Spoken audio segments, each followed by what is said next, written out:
Okay, we are back from our lunch break. We are continuing our July 11th, 2023 Board of County Commissioners meeting. We have one agenda item left on our official schedule where we're going to have a terrific presentation, but it'll be introduced to us by our Assistant County Administrator, Mr. George Stokas. Mr. Stokas, why don't you introduce our guest? Yes, thank you, Mr. Chair. To my left is Mr. Kevin Crowder.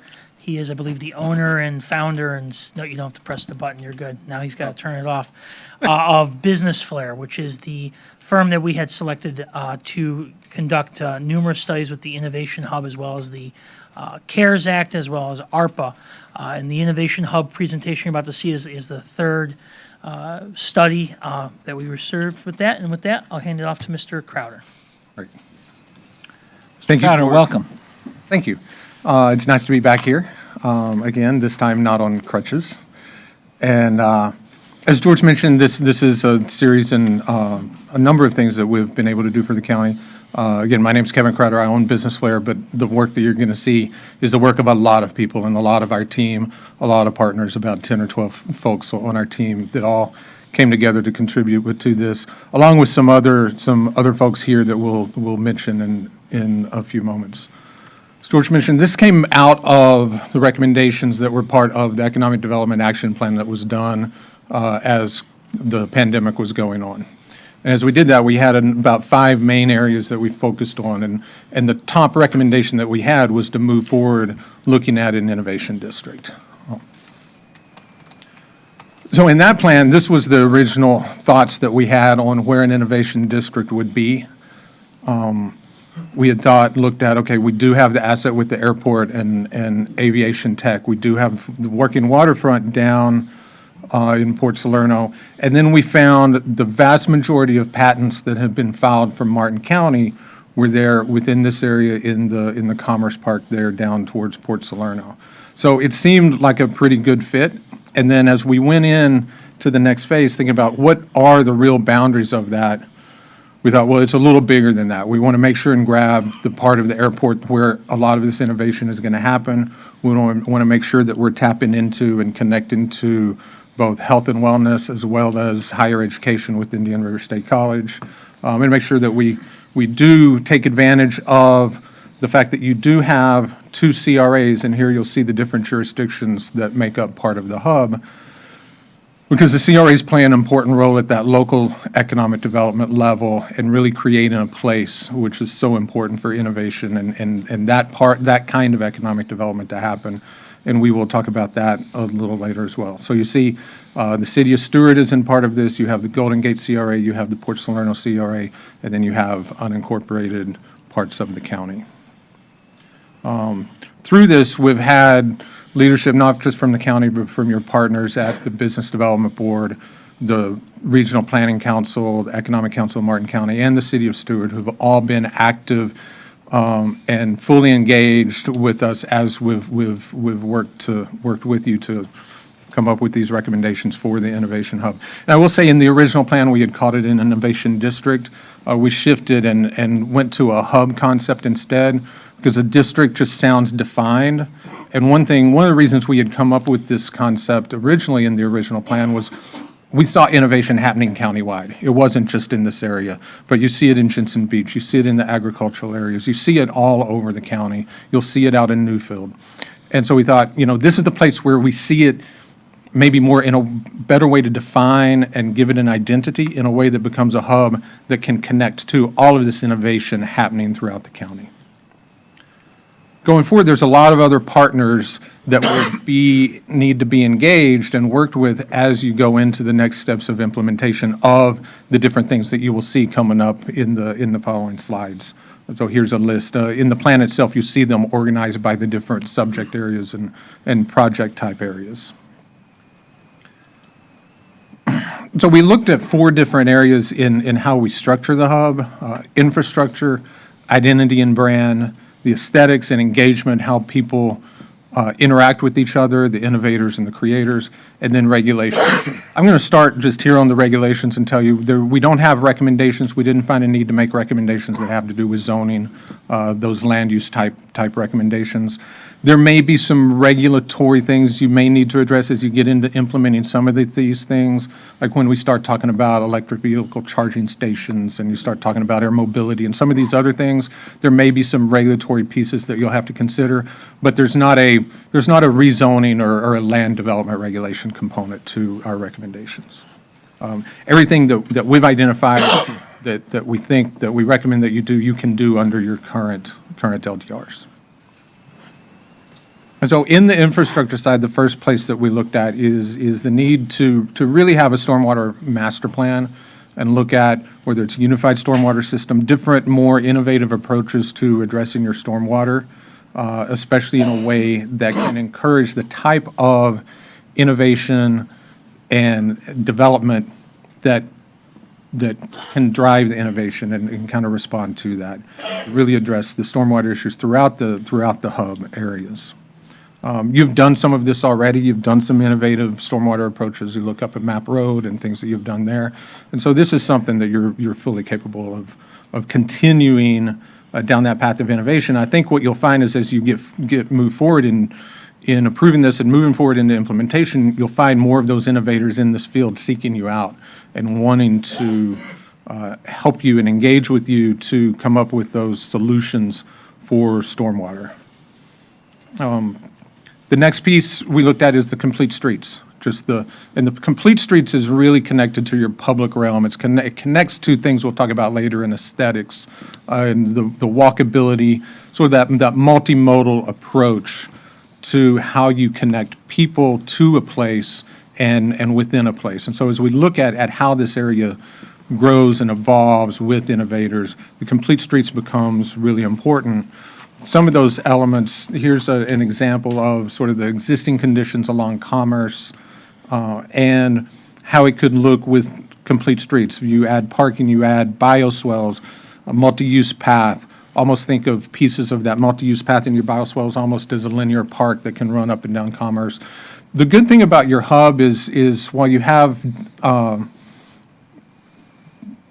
Dixie on the east and you have Federal on the west, you have Commerce running through the middle of it without that sort of movement of traffic you get on those other twos. And so it gives you the opportunity to use Commerce as that sort of central spine that can give you that flow within the district and help, especially again, when you do complete streets and you do the aesthetics in there, help reinforce that identity of that place as a specific place, help enhance its place brand. And some of those things come in different elements of the complete streets of the multimodal is that you're addressing, making sure that it is comfortable for pedestrians as they move both within the hub and as they connect to the places on the outer edges of the hub, as they connect from the Commerce Park to either Golden Gate or to Port Salerno, to the other places that these folks may want to visit. Some of that pedestrianism is dealing with coming across the FEC corridor. In parts of this, you have a canal. In the plan, we looked at 3 different locations. Obviously, locations are subject to future real policy discussions. We're still in sort of a conceptual, but we did look at up at Indian, here around Miami to Jefferson, where there's a lot of connection of workforce that comes over from Golden Gate into this area, and then also the pedestrian connection from east to west across the tracks down in Port Salerno area. As we looked at this, we started looking at some different examples and things, and we thought, well, when we looked at a bunch of different pedestrian bridges, we had worked in the city of Titusville a few years ago where there was a bicycle bridge to connect the east-west bicycle trail across the state. And a lot of those bridges were just very standard, and ultimately that's what they were, is they were pedestrian bridges. And we thought, there's a way that you can take this and make it fit into sort of the outdoor character of the area, make it more of a place, and make it almost as much of a park as it is a bridge, and create it as another one of those places that people can even engage with each other. One of the things you'll hear me talk about periodically through here is innovation hubs are driven by that engagement of people. It's people meeting who wouldn't otherwise meet. And from that, you start seeing innovation. They figure out their work, one's working on something, one's working on another thing, and they find that they can help themselves out. We found a lot of these stories already in the work that we've done in meeting with folks. We did a lot of work with Bill West as he went out and did his meetings, and he introduced us to a lot of entrepreneurs who are already doing this, but those stories aren't being told. So creating those, we call them collisions. Collision theory, we call it the economic development version of collision theory out of chemistry. And places like this, taking an ordinary pedestrian bridge and make it into a place where that sort of engagement can occur are things that can again, establish this as a place that those sort of innovators and businesses and creators want to be and locate and continue growing as entrepreneurs. The greenways are another one of those things. Greenways are recreational corridors. They're also real transportation corridors. They can be viable, real alternative modes of transportation. We've seen this in a number of places that we've worked, and you have great potential to do that here. You have throughout the hub some areas where you have really wide rights of way, where you have the ability to really provide this sort of amenity that really helps enhance the sense of place. Part of that is the running and biking, the having those opportunities for people, not just when they're working and not just when they're creating, but for those other things that they engage in. Running and biking is some of that. Dog parks can be part of that, and important places where you have those meetups. A lot of these types of creators are looking for places when they're coming to their facility, places that they'll be bringing their dogs. But all of these types of places, again, that are something right out the door of where they're innovating. That's why it's important that it is an overall master plan, not just focused on just creating, say, makerspace or wet labs or just those facilities that are about the innovation. Transit is another thing that we talked about. Both Marty, we had conversations with the city of Stewart as well. As the hub grows, how do you create these different modes of connectivity throughout the hub? One of the things we looked at is up north, what's the opportunity to, at some point in the future, connect what's happening in the hub to downtown Stewart, where they already have their shuttle. You see it there at the top, and looking at some alternate routes there. Because again, in attracting innovators and attracting entrepreneurs, you want, one of the things we look for are third places. And third places are essentially a place that you want to be around other people if you're not at home and you're not at work. Port Salerno is a great third place and has opportunity to be that much better of a third place and have those third places pop up. The city of Stewart, downtown Stewart, is a great third place. The city does third places very well.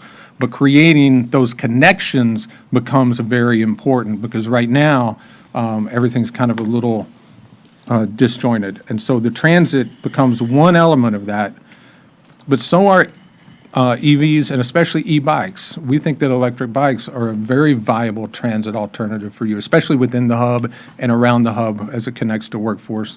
A lot of the EV charging stations and stuff will be provided by the private sector at their facilities, but we do want to look at where would we, do we initially think that some of these opportunities need to be provided. And in the plan, you'll see it both for electric vehicles as well as for e-bikes. Utilities and broadband, in a lot of the conversations here, the providers have been doing a lot of work there, and the broadband is there and the fiber is there. The biggest issue that we heard was the need for redundancy. There's a lot of very high volume data users in the hub, and some of them are doing the type of work where they can't lose that connectivity. So having that redundancy of that high-speed connection is what we found was the most important there. And I think that your utility partners are working on that and are aware of that and are responding, I think, responding to that need. Can you go back? Mr. Chair, I just want to add, when we started this project about a year ago, we recognized there was a need from sewer and water in the Innovation Hub. And I want to commend our utilities department, because they did recognize it, and they right away went ahead and started extending where there was little gaps to put in sewer. So we've been able to address that immediately. So this is one of those industrial parks now where it's got sewer on every, I guess, rung of the ladder, shall you call it. So with that. Air mobility is something that we talked about also. This area is moving really fast. I mean, from the time that we probably even had our briefings with each of you, we're just seeing one thing after another come out about how fast some of this technology is moving. So this is a piece that, obviously, we don't know exactly what's going to happen here in Martin County with this, but it's something to be aware of. It's something to pay attention to. It is one of those areas where you'll have to be thinking about the regulatory side of this. But it is a place where a lot of innovation is happening, where there is some potential. Drone delivery is something that's already happening. It's being tested in more and more and more locations. One thing that came to mind here when we think about air mobility is ship to shore is the thing that kind of was forefront in our minds about a place that there could be some innovation approaches. After the infrastructure, the next area was the messaging and the networking. Again, creating those collisions, those engagements between innovators. So, and this is why your partnerships with your partners, with the City of Stewart, the BDB, the Economic Council, the Regional Planning Council are so important, because you as a county are not going to do all of this stuff. You're going to have the lead, and you're going to do a lot of the infrastructure side as George says, in setting the table for a lot of this to happen. But there's other things that need to go along with that. And one is making sure that identity of Martin County and this area being a place for innovators and that innovation can happen, getting that word out is important. That's where partners like the BDB come in helping carry that message, developing that message and carrying that message. And so some of the key things that go into that is identifying what is the place brand that we want to convey, what is that identity and that clear mission that we want to put out there that people will respond to. Identifying the champions within the hub. You've got a lot of great entrepreneurs already in there, so getting them more engaged in this process is critical because they understand that entrepreneurial mindset and how you can come out and connect both within the hub, with other innovators and entrepreneurs in the rest of Martin County, and then even with opportunities with innovators as well as supply chain, even bringing them from outside Martin County to support what you already have happening here. And that turns into a marketing campaign, different marketing strategies that are focused on certain targeted audiences. And then innovative networking, it's described as how do you curate this? How do you create the different types of activities and opportunities for those engagements to happen? And those are kind of done through, again, some things that the county or the CRA will have more involvement in, some that you'll be working with IRSC, maybe your chambers, other groups to do. But one is creating those places, and those can be public areas, parks, plazas, open spaces, just anywhere in the public realm that people may engage. And it's also those third places, those private places, privately owned places where that networking can happen. What are the programs, the different types of entrepreneurial and innovative activities that can go on that will attract innovators, entrepreneurs, students, researchers, all those different types of folks that we want to come together. Understanding, okay, here's the things we want to ask of our entrepreneurs that are here that we need them to help us do to make sure that this is going to work and that we can carry this message in a way that we're successful. And then again, creating those engagements between the innovators, entrepreneurs, and the rest of your local supply chain that supports them. We looked at aesthetics. How do you create sense of place? We looked at wayfinding. What are the different elements of the wayfinding that we need to be and where would they be? Where could we establish gateways and think about the gateways that help define it? Gateways can be signage. They can be different types of structures. They can be how a building is designed can be thought of as defining a gateway. That's why we identified some gateway opportunity sites as well. And then we looked at, okay, what about the third places? What about the public activation spaces? Third places being more of the private sector ones, things like craft breweries or coffee shops or gyms or cafes. Public activation spaces can be things like Camino Trail and Golden Gate, Manatee Park, the ball fields in Port Salerno, just any of those public areas, things that the CRAs are working on to enhance the public realm and their areas would be those third places. And then opportunities, especially on your opportunity sites, to attract more of that. And even fuse some of those together. Some combine, where you have publicly activated spaces along with those private sector, those third places. We did look at some of the opportunity sites. Again, in our look at opportunity sites is where we saw and confirmed that we don't really need any changes to your zoning to be able to address the types of facilities that innovators would be able to look at. This is just one example that we did facing US 1, 3-story in the front, 4 in the back, green roof, lots of open space around it. But just an example conceptually. The different opportunity sites we did look at included some in the CRAs, included some of the the open vacant lots along Commerce. And then we move, that's sort of a summary of the plan, and then takes, the next phase is the implementation of the different elements that we've recommended in the plan. And Mr. Chair, just to wrap up our presentation, I want to thank, you'll see a lot of folks in the audience. They were all contributing or collaborated with our consultant and staff to make all this happen. And it was a great opportunity to talk with folks, and we're more than happy to answer any questions or address any concerns. Thank you very much.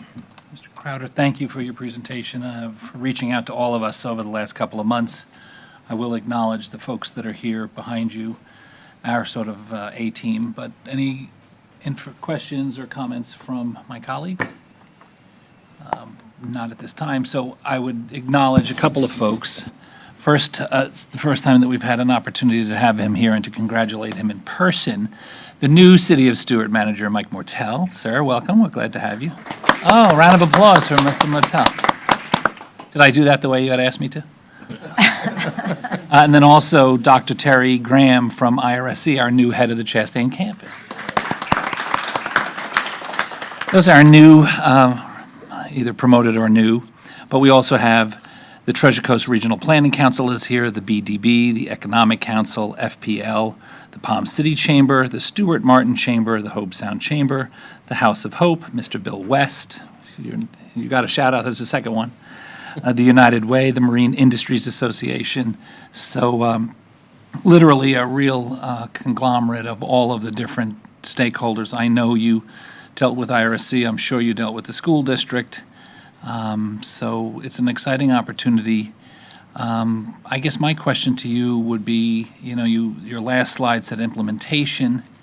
What do you recommend? You've done this in the past. Why don't you give us a little bit about business flair and what you have done in the past and what other communities, if you will, what other communities have started this implementation process, and how do you recommend we proceed? Sure.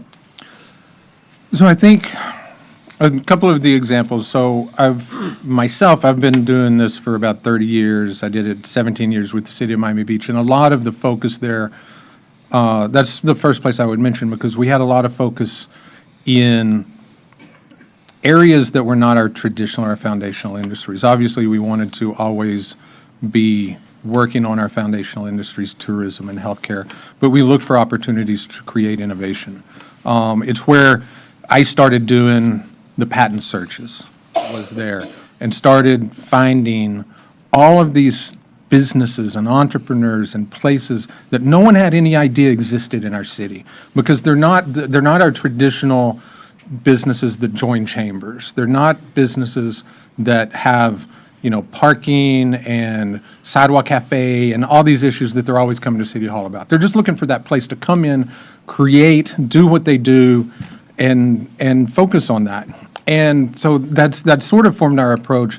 And as we started finding them in Miami Beach, it led us to being able to find the right private sector partners that could understand that vision and work with them to start working towards providing the space for more of those types of users to come in, and start attracting sort of our non-traditional type of users. Another thing that I want to mention as part of what we did here, and one of sort of, I would say my number two, everyone on my team is a number two, but one of the gentlemen, Ken Stapleton, who's one of my partners on this project, had recently been, as he came out of that and into this, the director of partnerships for the Innovation Hub at the University of Cincinnati, which is one of the leading innovation districts that there is. And he was the one dealing with those private sector partners and the ones in Cincinnati, the Krogers, the Procter & Gambles, and all of those. And so as we do that, what I find is the first thing is understand that you do have to take this full package approach. And at the end of the day, recognize that you're creating a place for innovators where they want to be. If you really want to do this, you've got to make it that place. And so it's not just having, again, those facilities, but it is the things that the CRA is doing. And the CRA and the county are already doing a lot of this work already and are moving forward in this. I think the biggest part is how you move forward in telling that story. The storytelling becomes the most important piece. And it has to be told in the right way. It has to be told in a way that your target audience understands it. It's not, again, going back to Miami Beach, we a lot of the times ended up being sent sort of over to the Convention and Visitors Bureau, which was always our marketing arm. And we all struggled there because it's a different type of story from what they tell. It was even a different type of story than even we normally were telling in economic development. So having that clear focus and engaging with your entrepreneurs and your champions in the area is going to be one of the most important things for you to do. You're going to have to engage with them on some of your infrastructure work that you're going to do anyway as the county. But doing that from the perspective of the bigger picture of what you're trying to do and getting them on board as champions and then moving forward with those stories told in the way that they need to be told is that one thing. But the other piece is back to the county is moving forward on implementation of some of these infrastructure projects in a way that's visible, in a way that your prospects see that you're serious about this and that you're committed to moving forward with this. The things that are on your side, I would say, is more of that. Let them see that you're taking those next steps and that you continue to move forward with implementation. And you're doing some of that already. Thank you, sir. Appreciate that. Commissioner Hurd? Yeah, I really appreciated this presentation, and I really, really like your approach that you understand that each community has distinct needs and characteristics, and it's not a cookie-cutter approach because that's not going to help us. Port Salerno isn't Golden Gate, isn't Rio, and you've really made some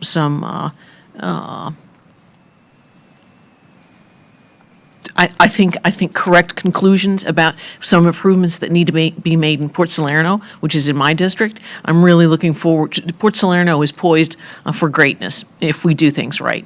And it's attracted investors who are going to make changes, and we want to do everything that we can to make sure that they make the changes that we want to see, that we're proud to see, that are taking into consideration the unique character of Port Salerno and not changing it into Miami Beach. It's going to be Port Salerno. It's going to be recognizable as Port Salerno, but boy, is it going to be improved.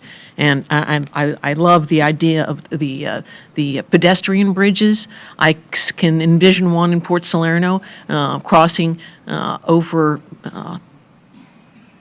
Dixie Highway and crossing over the railroad and connecting with the linear parks that I also envision. So these are great, unique concepts that are very, very geographically specific. And thank you for recognizing that. Mr. Stokas? Yes, Mr. Chair, just to go back to your question, I think from staff's perspective, there's really two areas that we need to focus on. That is, again, moving forward with the infrastructure component and working that into our capital improvement project. And I think from my perspective, it's been a long time, and it's time for us to update our economic development toolkit. I think that hasn't been revised since 2010. I know the Business Development Board will be giving us their suggestions in September of 2010. September of 2023, and staff pretty much at this point intends that we will need to take a look at that and possibly RFP for a consultant to also assist us at looking at updating those tools so they're the right tools for our size community.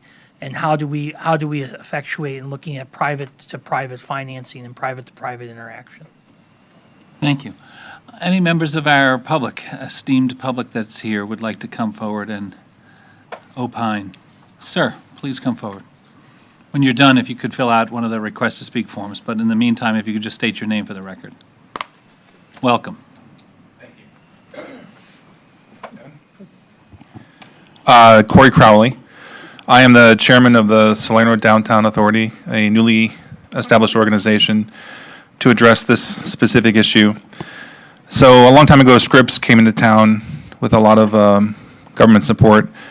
And originally they bought Mecca Farms, where I used to go out there with my father and we used to pick tomatoes. And the county built a lot of infrastructure, water and sewer, et cetera. But it was ultimately rejected by the scientists because they didn't want to live in Loxahatchee. And then they had to go to Jupiter and they had to build the whole thing all over again. To Kevin's point about third places, and to Commissioner Hurd's point about Port Salerno, if you support the Innovation Hub, Port Salerno is critical. The people who are going to come here from Scripps or in this and wherever, California a lot of times for the aviation and aerospace or Texas, they want to come someplace to go that they're going to enjoy going out. And also this interaction, this collision interaction, they're going to want a little Port Salerno place to go and have a beer and talk about, you know, the new technologies that they're working on and so forth. So we've done a lot of work to get us to the point in Port Salerno. We've organized the investors. Thankfully, Business Flair, Kevin's company, has been hired to provide renderings and sketches for the linear park and for a lot of connections. And so we're so far along the lines. One of the problems is when I hear conversations this morning about water mains and the insistence that the county doesn't allow for the connection of other people. The issue is that there's a very anti-development culture in Martin County, which I support. I think anybody in Martin County supports keeping it small.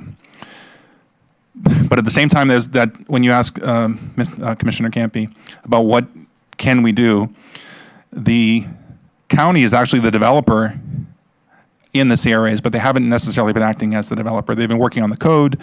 They've been trying to incent. I call it long line development. You know, you put a change in the code, and then you hope somebody comes along. This is too critical. We need too many things that are happening all at the same time.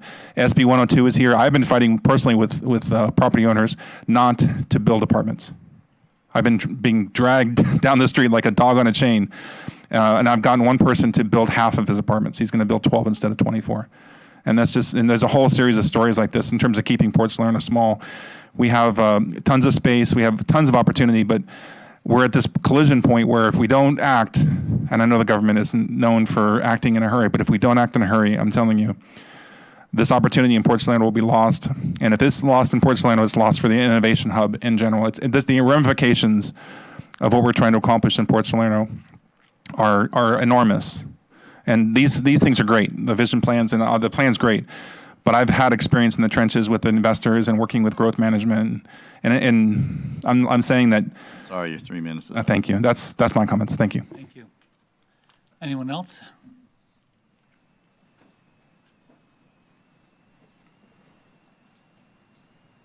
Ms. Goodridge, good afternoon. Welcome. Joan Goodrich with your Business Development Board, one of your economic development partners. Just wanted to thank you all for your continued investment in this extraordinary work. Also to thank Mr. Donaldson and Mr. Stokas, Mr. Crowder and his team at Business Flair to bring forward a real compelling, inspiring vision for this part of our community.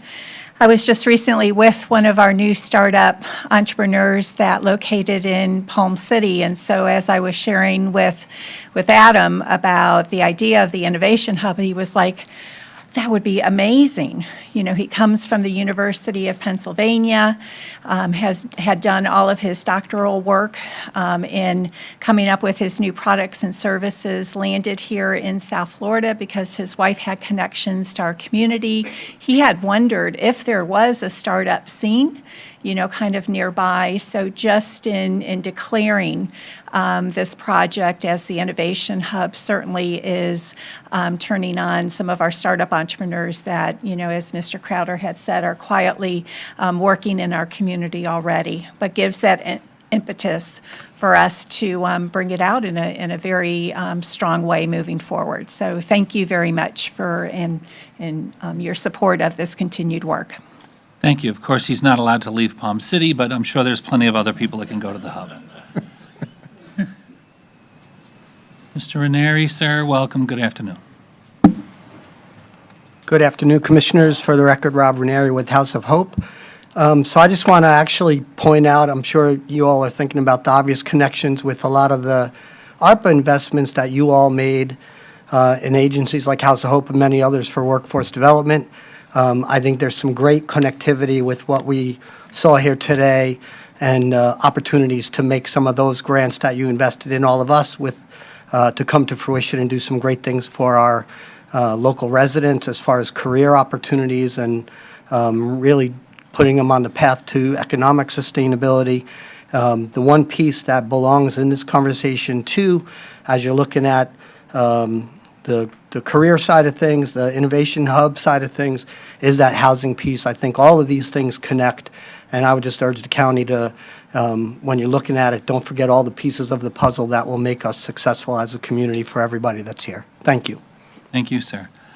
Carol, I'm not sure if I recognized the United Way when I was mentioning. I did? I couldn't remember. I want to make sure I did. I appreciate two shout-outs for you. Now everyone's going to want to. Hobe Sound Chamber, Palm City Chamber, Stuart Martin Chamber, FPL. Pretty sure all of us get our power from you, Marshall. Anything else from Mr. Crowder, Mr. Stokas? You know, if you leave the board speechless, that means you made a good presentation. We're not known for our silence. It's actually very uncomfortable. Mr. Chair, Mr. Chair, I need you to make we would like you to accept this report. So if you could. Denied. Okay. It was good, it wasn't that good. No. For my colleagues, turn your exuberance into action. Move to accept. There it is. We have a motion by Commissioner Hurd for this economic development vision. I like it. Good for you. Seconded by Commissioner Jenkins. All those in favor? Aye. All those opposed? The motion carries unanimously. Thank you. Mr. Chair. Thank you very much. A round of applause for you. You're used to that. Stay healthy. Don't get hurt. Remember him coming on crutches. Me neither. Okay, with that in mind, we have reached the end of our official agenda. I know that we will ask for 5:05, or in this particular case, 2:41 PM public comment. Seeing none, we come back to the board. Commissioner Smith, hit us with some pearls. None this afternoon. I'm all good. Really? Commissioner Heatherington, I'm all set, thank you. we can always count on you for I'll leave it something. up to you. Commissioner Hurd. I'm set. Ay, ay, ay. We'll pivot. It's a year longer. Yeah, I mean. John Donaldson has some That's stuff. such a fantastic audience of people that make things happen. Let's hit them with something. They could've come Don in Donaldson, now you have and hung several out with things, us. correct? Sooner you finish, you Yes, I do. I have a couple items. Thank you, Chairman Campy. The first item, I left a letter on, in front of each of you from the Florida Water Environmental Association, and I know that Mr. Amerson and his staff have talked to you a little bit about the PFAS and PFOS chemicals, and certainly I'm sure you all read about the city of Stewart and their successful conclusion of a mediation on a potential lawsuit. But this is not related, it falls on the issue of PFAS and these chemicals, the forever chemicals. And this Water Association has asked us to sign on to, Senator Rubio is looking to file a bill that would make the manufacturers of the chemicals continue to be liable for their cleanup, as opposed to municipalities who may find them in their drinking water wells or whatever else that may come up. And then the hazardous waste rules would fall on the municipality to be responsible for cleaning up all that chemical. So this is to keep the liability with the manufacturer, and we're just simply asking for your authorization for us to sign on, perhaps allow our utilities, Sam, to sign the letter, or the chairman, your choice, so that we can support legislation that would keep the manufacturers of these dangerous chemicals to be liable and not municipalities. Thank you. We do have a local expert here from the city of Stewart, very successful in their efforts. Would you like to share anything? Okay. Gag order? Until the check clears, and that's on too? Fantastic. Yes, but So do you need an, I will. I just would like a motion to authorize staff, chairman to sign, endorse the legislation for, by Senator Marco Rubio. I will move the chair to authorize a letter authorizing or supporting Senator Rubio's legislation. Yeah, thank I you. will do it. We have a motion by Commissioner Heatherington, seconded by Commissioner Smith. All those in favor? Aye. All those opposed? We'll do it. And the second item I had, thank you for that, was just simply, we had the Florida Association of Counties conference a couple of weeks ago, and during that attendance, I had the opportunity to talk to St. Lucie County's Administrator George Landry and John Ticknick, the Indian River County Administrator, and the topic was an unsolicited bid by FPL to St. Lucie County for a waste-to-energy plant. And I'm just really just as here to give you guys a heads up that the St. Lucie County is going through the process. They figure in about 3 months they'll have more information on how it. It'll be done? No, yes, it'll be done. But on how they're certainly focusing on that, on St. Lucie County's waste stream, but there may be opportunities to provide a larger scale in the event that Indian River and Martin County would be interested in it. And so we'll find out more about it probably in about 3 months. So I'm just giving you a heads up that that's out there. Certainly, waste to energy it would be a beneficial for us. I know that we had looked at it in the past with them, but this is probably the most significant realistic waste to energy proposal that's been proposed in our area in the last decade. Well, we happen to have a high-ranking FPL official here with us. Yes, well, Perhaps he would like to I come. don't think Marshall, that's putting him on the spot. That should be interesting. He was born on the spot. Yes, exactly. Marshall, you have to come to the come. microphone if you're going to say anything on the record. Mike Mattel, you're after.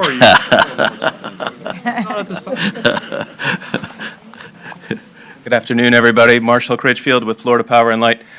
Unfortunately, I'm under what they call a cone of silence on waste to energy in St. Lucie County, so I don't have the ability to give you an update, but I would say that what they filed publicly is pretty inclusive if you want to read up on it, and Yeah. we can talk soon. Thank you. Thank you. I think that's the least that Marshall said in the time that I met him.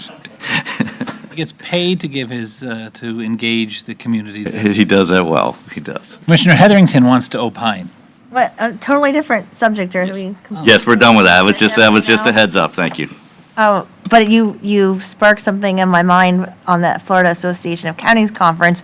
There happened to be, I think, 4 out of the 5 Okeechobee County Commissioners there, and we were talking a little bit individually about the alignment, and they seem to be very receptive. So I was curious. Individually. Individually, yes, not at the same time with the 4 Okeechobee commissioners, but I was curious how that talk's going, because if you talk to them, they were on board and ready to communicate with the DOT and get this alignment done.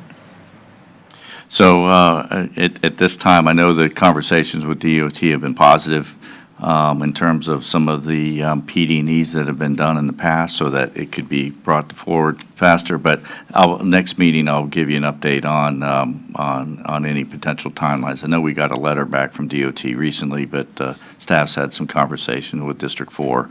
But I think what DOT was seeking was an agreement between Martin County and Okeechobee Commission. Yes. So, and we were going to engage with Okeechobee.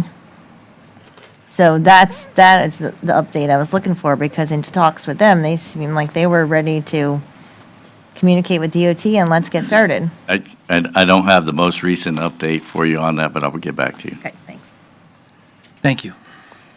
Here we go. Commissioner Hurd. And also, Jackie Thurlow Lippisch just finished a wonderful term being a South Florida Water Management District Governing Board member.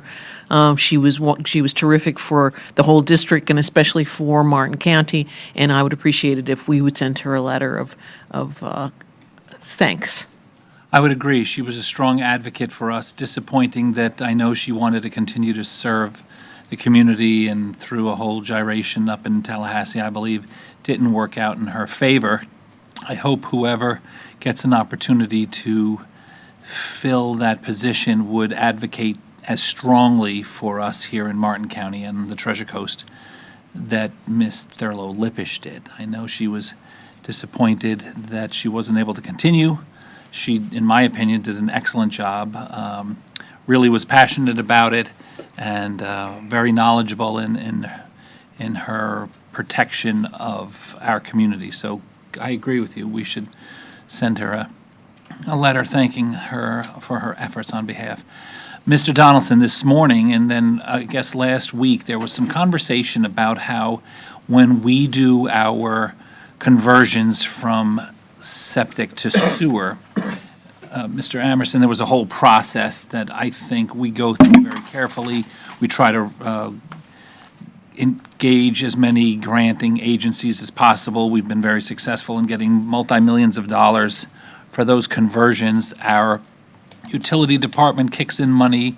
We try to craft the least expensive options for our residents in our effort to continue to convert from sewer to septic. There was some conversation that up in St. Lucie County, or in Port St. Lucie more specifically, they have a flat fee with a zero interest, and that it was dramatically less expensive for their residents than it was here.